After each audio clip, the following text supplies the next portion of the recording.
وادی رضا کی کوہ ہمالا رضا کا گئے اور جس سمت دیکھیے وہ علاقہ رضا کا گئے. بسم اللہ الرحمن الرحیم. الحمدللہ رب العالمین والصلاة والسلام علی سید المرسلین وعلى آلہ واصحابہ اجمعین. اما بعد فاعوذ باللہ من الشیطان الرجیم. بسم اللہ الرحمن الرحیم. ما آتاکم الرسول فخذوه وما نهاکم عنہ فانتہوا. صدق اللہ العظیم وبلغنا رسوله النبی الامین الکریم ونحن علی ذلک لمن الشاہدین والشاکرین والحمد للہ رب العالمین. معزز سامعین، نوجوان دوستو، عزیز بچوں، آئیے پہلے موراب مل کر آقائے دو جہاں، شہنشاہ کون و مکان، رحمت عالم روحی فدا صلی اللہ علیہ وسلم کی بارگاہ ناز میں ہدیہ درود و سلام پیش کر لیں. اللہم صلی علی سیدنا و نبینا مولانا محمد کما تحب ترضا بأن تصلی علیہ صلاۃ و سلام علیک یا رسول اللہ صلی اللہ تعالی علیہ وسلم. معزز سامعین،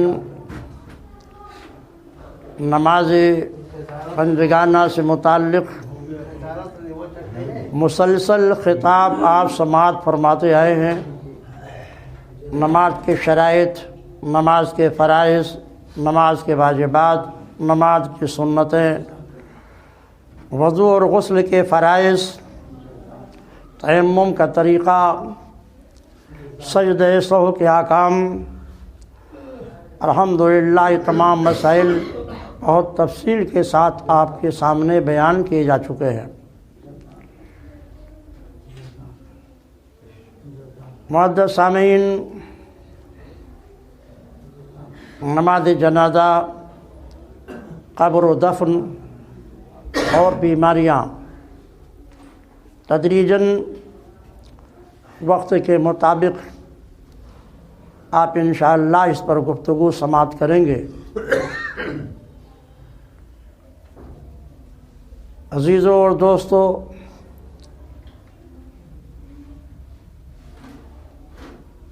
نہ صرف ہندوستان بلکہ پوری دنیا میں آپ دانشور ہیں، سن رہے ہیں، کورونا کی لہر آ رہی ہے، اومیکرون کی لہر آ رہی ہے. قرآن کریم کا ارشاد ہے اذا جاء اجلهم فلا يستأخرون ساعة ولا يستقدمون.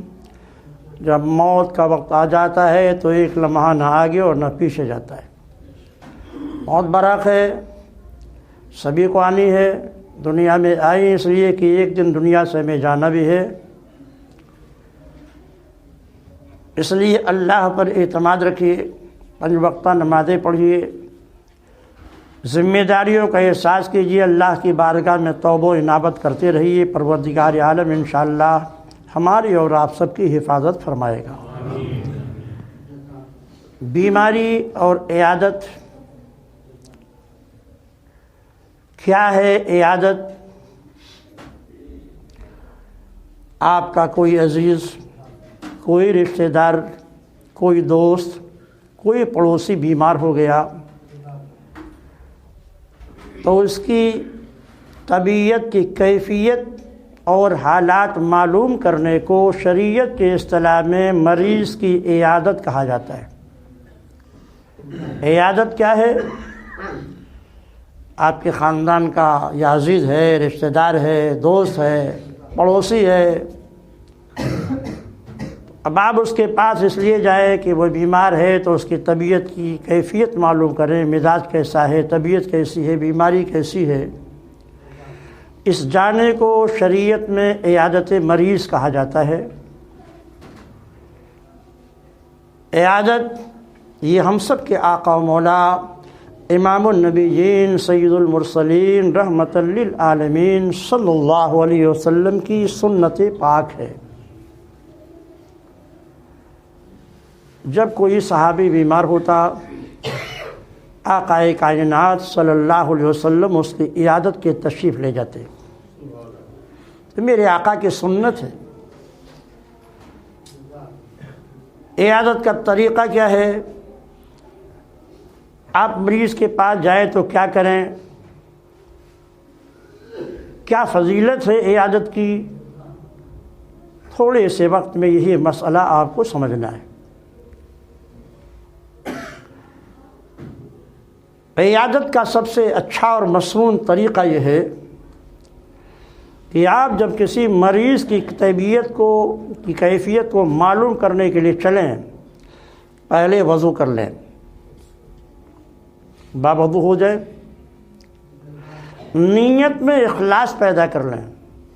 یعنی آپ اس لیے نہیں جا رہے ہیں کہ آپ کا کوئی دنیاوی مفاد اس بیمار سے متعلق ہے،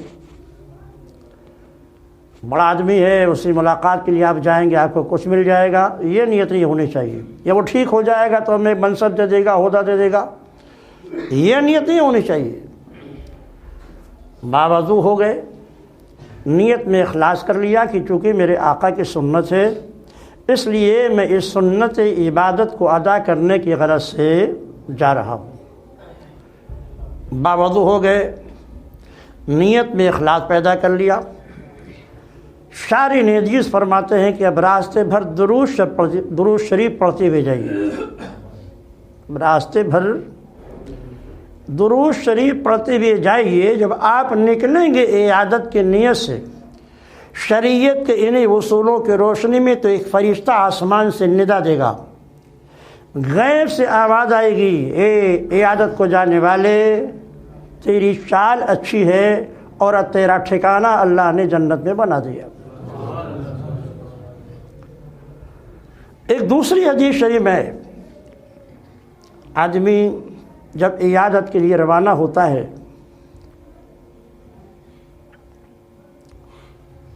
اور مریض کے پاس پہنچتا ہے، ایک بڑی مفصل حدیث ہے، پہلے وہ سماعت فرما لیں۔ قیامت میں پروردگار عالم ایک بندے کو سب سے الگ کرے گا اور ارشاد فرمائے گا، میں بیمار تھا، یہ بندے تو مجھے دیکھنے نہیں آیا۔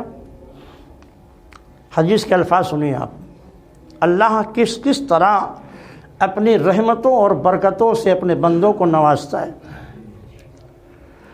پوچھے گا اللہ تعالیٰ، بندے میں بیمار تھا، مجھے دیکھنے نہیں آیا؟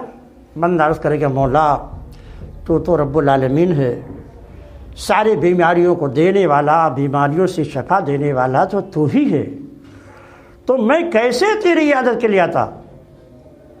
اللہ فرمائے گا، بندے میرا فلاں بندہ مریض تھا، اگر تم اس کے عیادت کے لیے جاتے تو تم مجھ کو اس کے پاس موجود پاتے، یعنی میری خصوصی رحمت اس بندے کے پاس موجود ہوتی اور تم ان رحمتوں میں نہا جاتے۔ پھر اللہ ارشاد فرمائے گا، بندے میں بھوکا تھا تو نے مجھ کو کھانا نہیں کھلایا۔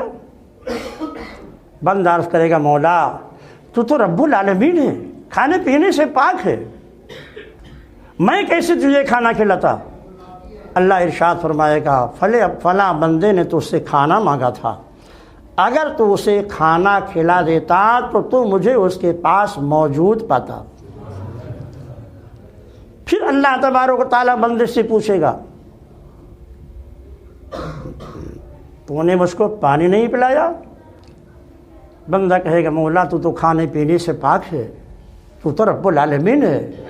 اللہ ارشاد فرمائے گا، فلاں بندے نے تو سے پانی مانگا تھا، اگر تو اس سے پلا دیتا تو مجھ کو اس کے پاس موجود پاتا۔ موجود تو اس کی رحمت ہر جگہ ہے۔ اس حدیث شریف کا مقصود یہ ہے کہ اگر تم نے بھوکے کو کھانا کھلایا ہوتا پیاسے کو پانی پلایا ہوتا، مریض کی عیادت تم نے کی ہوتی تو ہماری رحمتیں تم کو اپنے اندر چھاپ لیتی۔ اور ایک حدیث شریف میں تو یہ بھی آیا ہے کہ جب بندہ عیادت کی نیت سے چلتا ہے تو رحمتیں اس پر چھا جاتی ہیں، اور جب مریض کے پاس وہ پہنچتا ہے تو وہ انہی رحمتوں میں ڈبکی لگاتا ہے۔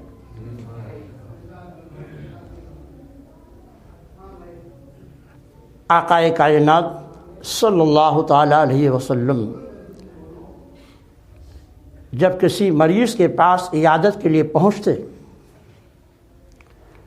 سرحانے تشریف فرما ہوتے، سرحانے بیٹھ گئے، مریض کے پیشانی پہ ہاتھ رکھا،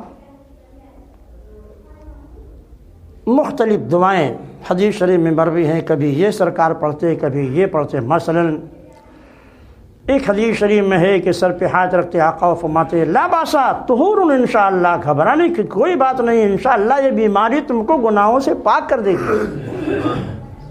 ظاہر مومن کے قدم میں اگر کانٹا بھی چھپتا ہے تو اللہ تعالیٰ اسے گناہوں کے مغفرت کا ذریعہ بنا دیتا ہے، تو پورا جسم جب بیماری میں مبتلا ہوگا اور بندہ اللہ کے اس آزمائش پہ صبر کرے گا تو اللہ اسے گناہوں سے پاک و صاف کر دے گا۔ آقا فرماتے لا باسا طہور انشاءاللہ، گھبرانے کی کوئی بات نہیں، انشاءاللہ تم گناہوں سے پاک ہو جاؤ۔ کبھی سرکار یہ جملہ ارشاد فرماتے، مختلف مریضوں کے ساتھ سرکار کے مختلف دعائیں ہیں۔ ایک حدیث شریف میں آیا ہے کہ سرکار تشریف لے جاتے، سرحانے بیٹھتے، پیشانی پہ ہاتھ رکھتے اور یوں دعا دیتے اللہم اشف انت شافی لا شفاء الا شفاءک شفاء لا یغادر سقما، اے اللہ اپنے اس بندے کو شفا دے دے کیونکہ ساری بیماریوں سے شفا دینے والی تیری ذات ہے، ایسی شفا دے دے کہ بھی اس کے بعد بیماری اس کے پاس نہ رہے۔ یہ سرکار پڑھتے۔ کبھی اگر کہیں تکلیف ہوتی، درد ہوتا تو سرکار درد کے جگہ پر ہاتھ رکھتے، اور ایک دعا ہی حدیث شریف میں اللہم انی اعوذ بک من شر ما اجد، جو میں نے تجربہ بھی کیا الحمدللہ، کہیں بھی درد ہو آپ مریض کے اسی درد کے اوپر ہاتھ ایسے پھیرتے رہیے، پڑھتے رہیے اللہم انی اعوذ بک من شر ما اجد، اللہم انی اعوذ بک من شر ما اجد، اللہم انی اعوذ بک من شر ما اجد، 7 مرتبہ پڑھ کے دم کیجیے، اللہ خاص فضل فرمائے گا اور اس کی بیماری تکلیف میں بہت کمی محسوس ہو جائے گی۔ کبھی ایسا بھی ہوتا ہے اللہ بالکل شفا دے دیتا ہے۔ یہ طریقہ ہے آقائے کائنات صلی اللہ علیہ وسلم کا۔ مریض کے پاس آقا فرماتے ہیں جب جاؤ اس سے یہ بھی پوچھو کچھ کھانے کی خواہش تو نہیں ہے، اگر کوئی کھانے کی خواہش ہو تو بتائیے۔ اہل خانہ کو یہ چاہیے، آدمی جب بیمار ہوتا ہے زبان پھیکی ہو جاتی ہے، لذت اس کی نہیں تو طرح طرح کی جی چاہتی ہے، یہ کھا لیں یہ کھا لیں یہ کھا لیں۔ تو ایک حدیث شریف میں یہ بھی ہے کہ سرکار فرماتے ہیں کہ مریض سے پوچھتے، ایک مریض کے پاس عیادت کے لیے پہنچے تو فرمایا کوئی خواہش، کوئی آرزو تو نہیں ہے؟ کہا حضور گیہوں کی روٹی کے کھانے کی خواہش ہے۔ خبز البر کا لفظ آیا حدیث شریف میں، گیہوں کے روٹی کی کھانے کی خواہش ہے۔ گیہوں عرب میں نہیں پیدا ہوتا تھا، وہاں جو پیدا ہوتے تھے گیہوں وغیرہ شام سے آتے تھے۔ آقا نے اپنے 7 رفقا سے فرمائی بھی تم لوگ اپنے اس مریض کے لیے گیہوں کی روٹی کا انتظام کر دو۔ اس سے یہ پتہ چلا کہ مریض کی خواہش بھی پوری کرنی چاہیے۔ ہو سکتا ہے زندگی کا آخری لمحہ ہو تو اس کی تمنا پوری کر دو اگر شریعت کے موافق ہے تو۔ کبھی ایسا بھی ہوتا ہے، حدیث شریف کے شارح نے لکھا ہے کہ وہی کھانا اس کے لیے باعث شفا بن جاتا ہے اور مریض ٹھیک ہو جاتا ہے۔ مریض کے پاس بیٹھو، خود مریض کو دعا دو اللہ تمہاری پریشانی کو، بیماری کو جلد سے جلد دور فرما دے، اور خود مریض سے بھی یہ کہو کہ تم میرے لیے دعا کرو، کیونکہ آدمی جب بیمار ہوتا ہے تو فرشتے اس کے پاس موجود ہوتے ہیں، گناہوں سے پاک ہو جاتا ہے وہ تو دعا کرتا ہے تو اللہ اس کی دعا کو قبول فرما لیتا ہے۔ تم مریض کو دعا دو، اطمینان دو، تسلی دو، مریض کو بھی اور مریض کے گھر والوں کو بھی، کہ اللہ تعالیٰ جلدی شفا دے دے گا، آپ لوگ گھبرائیں نہیں، اور مریض سے بھی اپنے لیے دعا کرائیں۔ مریض کو دم کرنے سے کوئی فائدہ ہوتا ہے کہ نہیں؟ کچھ لوگ اس کے بھی مخالف ہیں، جبکہ قرآن کہتا ہے کہ یہ نسخہ شفا ہے۔ حدیث شریف میں سورۃ الفاتحہ شفاء لکل داء الا السام، سورہ فاتحہ ہر بیماری کا علاج ہے سوائے موت کے۔ حدیثوں سے ثابت ہے۔ جھاڑنا پھونکنا، بخاری شریف کی ایک روایت ہے جس کے راوی ہیں حضرت ابو سعید خدری، بڑے مشہور صحابی ہیں۔ حضرت سیدنا ابو سعید خدری رضی اللہ تعالیٰ عنہ مجاہدین کی ایک جماعت کے ساتھ کسی جہاد پہ جا رہے تھے۔ عرب کا طور و طریقہ یہ تھا کہ اگر کوئی مسافر کسی قبیلے میں اتر پڑتا تھا تو اس کے ضیافت اور کھانے پینے کی ذمہ داری اسی قبیلے کی ہوتی تھی۔ وہاں کی عادت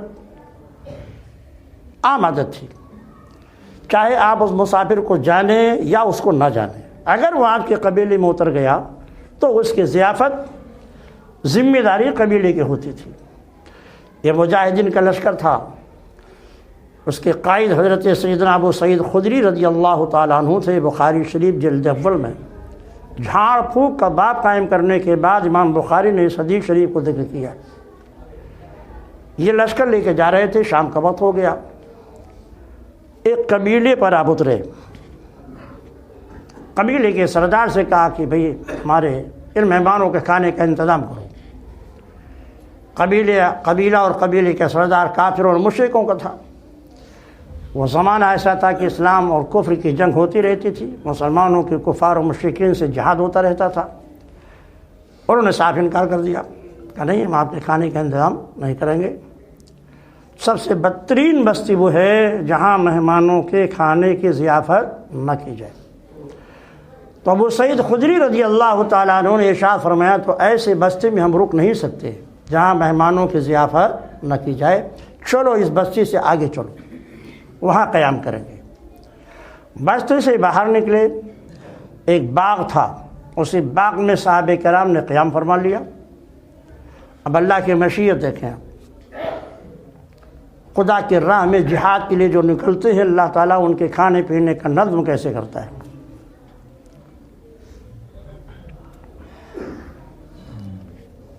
یہ لوگ آگے باغ میں ٹھہر گئے۔ رات میں قبیلے کا جو سردار تھا اسے کسی زہریلے جانور نے ڈس لیا، در سے تڑپنے لگا۔ قبیلے کے تمام لوگوں نے سب کچھ کر ڈالا، ساری تدبیریں کر ڈالی، لیکن اس کے درد میں کسی طرح کا کوئی آرام نظر نہیں آیا۔ قبیلے کچھ لوگوں نے کہا بھائی یہ باہر جو ہے وہ باغ میں کچھ مسلمان ٹھہرے ہوئے ہیں، چلو ان کے سردار کے پاس چلتے ہیں، ممکن ہے اس بیماری کا ان کے پاس کوئی علاج ہو۔ تو رات ہی کے وقت یہ لوگ قبیلے کے سردار کے علاج کے تعلق سے اس لشکر میں پہنچے، اور لشکر کے کمانڈر حضرت ابو سعید خدری رضی اللہ تعالیٰ عنہ سے، اور یہ حدیث کے راوی بھی یہی ہیں، حضرت ابو سعید خدری سے سارا واقعہ بیان کیا۔ آپ نے فرمایا کہ ہاں اس کا علاج میرے پاس ہے، پھر یہ نہیں جاڑوں گا میں، تم لوگوں نے ضیافت سے انکار کر دیا ہے، اس لیے مجھ سے معاہدہ کرو، میں جھاڑوں گا پھونکوں گا تو اس کے بدلے میں 30 بکریاں لوں گا، 30 بکریاں معاوضے میں لوں گا، اگر تمہیں تیار ہو راضی ہو تو میں چلتا ہوں۔ تشریف لے گئے، سورہ فاتحہ پڑھ کر کے دم کیا، جیسے ہی دم کیا ایک دم اس کا درد بالکل کافور ہو گیا، اٹھ کے بیٹھ گیا۔ حدیث شریف میں ایسے تیز چلنے لگا جیسے اونٹ کو چھوڑ دیا جائے تو تیزی سے بھاگنے لگتا ہے۔ آپ نے ظاہر انہوں نے وعدہ کیا تھا کہ ہمارا سردار ٹھیک ہو جائے گا تو 30 اونٹ 30 بکریاں ہم اس کے بدلے میں دیں گے۔ بکریوں کو لا کے ان کے حوالے کیا۔ جتنے ساتھی تھے حضرت ابو سعید خدری کے، بھائی کہنے لگے دیکھیے اس بکری میں خالی آپ ہی کا حصہ نہیں، ہم سب کا حصہ لگائیے، کیونکہ ہم سب آپ کے ساتھ ہیں۔ اصل میں معاملہ یہ ہے کہ اگر ہم بیٹھے ہوئے ہوں، مثلا مثال دے رہا ہوں میں، اب مجھے کہ میرے کسی شاگرد نے یا کسی مرید نے آ کر کے کوئی تحفہ دیا کھانے پینے کا، تو خالی اس میں ہمارا حق نہیں ہوتا ہے، اخلاقاً یہ ہے کہ ہمارے پاس جو لوگ بیٹھے ان کو بھی کھلاتے، مگر یہ اسی وقت ہے جب کھانے پینے کا سامان ہو۔ یعنی اگر وہ تحفے میں دی ہوئی چیز کھانے پینے کی ہے تو بہتر یہی ہے کہ آدمی جس کو تحفہ دیا گیا اس کے پاس جو لوگ بیٹھے ہوئے ہیں ان کو بھی اس کھانے میں یا اس تحفے میں شریک کر لیا جائے، یہ افضل ہے۔ تو ظاہر ہے وہ تو بااخلاق لوگ تھے، انہوں کہ بھائی اس تحفے میں کھانے پینے کی چیز ہے، گوشت تو سب سے عمدہ اور لذیذ کھانا ہے، لہذا ہم کو بھی شریک اور بانٹو۔ آپ نے فرمایا ٹھہرو، ابھی اب ہم روانہ ہوں گے یہاں سے سرکار کی بارگاہ میں، بکریوں کو لے چلیں گے حضور کی بارگاہ میں، پہلے حضور سے مسئلہ پوچھیں گے، یا رسول اللہ ہم نے جھاڑ پھونک کے بدلے میں 30 بکریاں لی ہیں، یہ لینا ہمارے لیے جائز ہے یا نہیں؟ جب اللہ کے نبی فرمائیں گے جائز ہے تبھی یہ بکریاں تقسیم ہوں گی، تم لوگوں کو بھی دے دی جائیں گی، مگر پہلے حضور کی بارگاہ میں چلیں گے۔ بکریوں کو لے کر سرکار کی بارگاہ میں پہنچے تو عرض کیا رسول اللہ ایسا ایسا ہوا کہ ہم نے سورہ فاتحہ پڑھ کر دم کیا اور مریض ٹھیک ہو گیا اس کے بدلے میں۔ تو سرکار ہنسنے لگے، مسکرانے لگے، فرمایا میرا بھی ایک حصہ اس میں مقرر کرو بھائی، جو بکریاں لائے ہو اس میں میرا بھی ایک حصہ مقرر کرو۔ اسی سے علماء نے یہ مسئلہ مستمد کیا ہے کہ جھاڑنے پھونکنے والا اگر کچھ معاوضہ مانگتا ہے تو شرعاً اس کا لینا جائز ہے، بہتر یہ ہے کہ نہ لیا جائے، اگر مسلمان ہے تو یوں ہی دم کر دیا جائے، معاوضہ نہ لیے، لیکن اگر کافر ہے مشرک ہے تو اس سے لینے میں کوئی حرج نہیں ہے۔ تو شفا ہے پھونک میں بھی، میرے آقا نے فرمایا سورۃ الفاتحہ شفاء لکل داء الا السام، سورہ فاتحہ ہر بیماری کا علاج ہے سوائے موت کے۔ اب اگر موت مقدر ہے آپ لاکھ دعا کریں، لاکھ اس کے لیے تدبیریں کریں، موت تو آ کے رہے گی، لیکن اگر اللہ نے اس موت کو معلق کر رکھا ہے، فلاں آدمی دعا کر دے گا، فلاں ڈاکٹر علاج کر دے گا، فلاں بیماری میں فلاں دوا دے دی جائے گی، تو ہم اسے شفا دے دیں گے، تو اسے شفا مل جائے گی، جھاڑ پھونک سے بھی، دوا سے بھی، ڈاکٹر کے علاج سے بھی۔ اور اگر اللہ کا قطعی فیصلہ ہے تو چاہے کورونا آئے یا نہ آئے، اومیکرون آئے یا نہ آئے، موت ہے تو ہے، مرنا ہے تو مرنا ہے۔ اس لیے گھبرائیں نہیں آپ لوگ کہ اومیکرون اور کورونا بہت تیزی سے آ رہا ہے، ہاں احتیاط کریں، بچیں، صفائی اور نظافت اسلام کو پسند ہے۔ معزز سامعین، تو مریض کے پاس آپ بیٹھیں، سر پہ ہاتھ رکھیں، یہ دعائیں ہیں ان کو پڑھیں، کتنے دیر بیٹھیں؟ بعض مریض مرض میں شدید درد میں مبتلا ہوتے ہیں تو وہ یہ نہیں چاہتے ہیں کہ میرے پاس زیادہ دیر تک کہ کوئی بیٹھے، تو اب یہ عیادت کرنے والے کو چاہیے کہ مریض اور مریض کے جو تیماردار ہیں گھر والے، ان کے مزاج کو سمجھنے کی کوشش کریں کہ اگر وہ یہ چاہتے ہیں کہ نہیں جلد سے جلد آپ وہاں چلے آئیے تو آپ وہاں جائیے، دعا دیجئے، حالت معلوم کیجیے، فون واپس آ جائیے۔ لیکن اگر آپ کی بے تکلفی ہے مریض سے یا گھر والوں سے بے تکلفی ہے اور آپ پہنچ گئے ہیں اور وہ چاہتے ہیں کہ نہیں میرے ساتھ آپ کچھ دیر بیٹھیں تاکہ مریض کو بھی تسلی ہو اور گھر والوں کو بھی تسلی ہو، تو ایسا کریں۔ اگر وہ چاہتے ہیں تو آپ دیر تک بیٹھ سکتے ہیں، نہیں چاہتے ہیں تو حکم یہی ہے کہ جلد سے جلد آپ انہیں دعا دے کر اور ان سے دعا لے کر اپنے گھر چلے آئیے، واپس آ جائیے۔ حدیث شریف بار بار آپ کو سنا چکے ہیں کہ جب بندہ مومن کسی مریض کی عیادت کے نکلتا ہے اور صبح کے وقت جاتا ہے عیادت کے لیے تو 70,000 فرشتے من جانب اللہ مقرر کر دیے جاتے ہیں جو اس مریض کی عیادت کرنے والے کی بخشش کی دعا کرتے رہتے ہیں۔ اور اگر رات میں آپ تشریف لے گئے مریض کی عیادت کے لیے تو اللہ تعالیٰ اس وقت 70,000 فرشتوں کو مقرر کر دیتا ہے جو صبح تک مریض کی عیادت کرنے والے کے لیے مغفرت کی دعا کرتے رہتے ہیں۔ اس لیے اسلامی عادات و اخلاق میں مریض کی عیادت ایک اہم اخلاقی فریضہ ہے جسے آج ہم مسلمان بھولتے چلے جا رہے ہیں، جذبہ ہمدردی۔ علماء نے یہاں تک کہ لکھا ہے کہ اگر وہ مریض غریب ہے، مسکین ہے، کھانے پینے کا کوئی سامان نہیں ہے، اور آپ کو معلوم ہے کہ ڈاکٹر نے فلاں چیز کھانے کے لیے کہا ہے، تو بہتر یہ ہے کہ جب اس کی عیادت کے لیے جائیے تو اپنے ساتھ وہ چیز لیتے ہوئے جائیے، تاکہ اسلام کے اخوت کے ساتھ ساتھ اس غریب کی مدد بھی ہو جائے۔